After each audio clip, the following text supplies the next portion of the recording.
திருப்பூர் மாவட்டம் அவிநாசி பகுதியில் புதிய அங்கன்வாடி மைய கட்டடம் கட்டித்தரவில்லை என குற்றம் சாட்டி பெற்றோர்கள் ஊராட்சி ஒன்றிய அலுவலகம் முன்பு ஆர்ப்பாட்டத்தில் ஈடுபட்டனர். அவிநாசி கஸ்தூரிபாய் வீதியில் சேதமடைந்த நிலையில் இருந்த அங்கன்வாடி மைய கட்டடம் இடிக்கப்பட்ட நிலையில் இதுவரை புதிய அங்கன்வாடி கட்டடம் கட்டித்தரவில்லை என பெற்றோர்கள் குற்றம் சாட்டியுள்ளனர். இந்நிலையில் வாடகை கட்டடத்தில் இயங்கி வரும் அங்கன்வாடி மையத்திலும் மழைநீர் தேங்கி நிற்பதால் புதிய அங்கன்வாடி கட்டடம் கட்டித்தர வலியுறுத்தி பெற்றோர்கள் தங்களது குழந்தைகளுடன் ஊராட்சி ஒன்றிய அலுவலகம் முன்பு ஆர்ப்பாட்டத்தில் ஈடுபட்டனர்.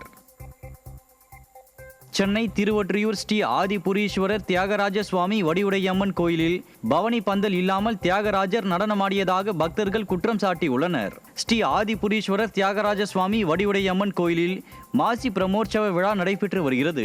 இந்த விழாவையொட்டி கோயில் சன்னதி தெருவில் 40 அடிக்கு மேல் பவனி பந்தல் வழக்கமாக அமைக்கும் நிலையில் இந்த முறை பவனி பந்தல் பாதி அளவு மட்டும் அமைக்கப்பட்டுள்ளதாக பக்தர்கள் குற்றம் சாட்டியுள்ளனர். இதனால் பவனி பந்தல் இல்லாமல் சுவாமி நடனமாடுவதாக பக்தர்கள் வேதனை தெரிவித்துள்ளனர்.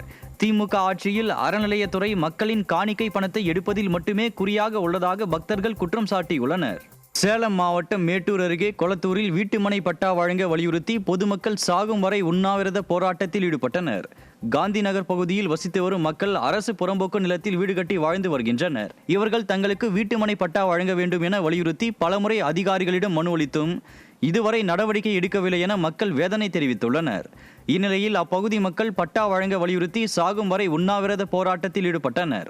திமுக அரசு மக்களின் கோரிக்கைகளை நிறைவேற்றி தராமல் அலட்சியத்துடன் செயல்படுவதாக மக்கள் குற்றம் சாட்டியுள்ளனர். கோவை சிந்தாமணிப்புதூரில் முன்னால் சென்று கொண்டிருந்த லாரி மீது இருசக்கர வாகனம் மோதிய விபத்தில் இளைஞர் படுகாயமடைந்தார்.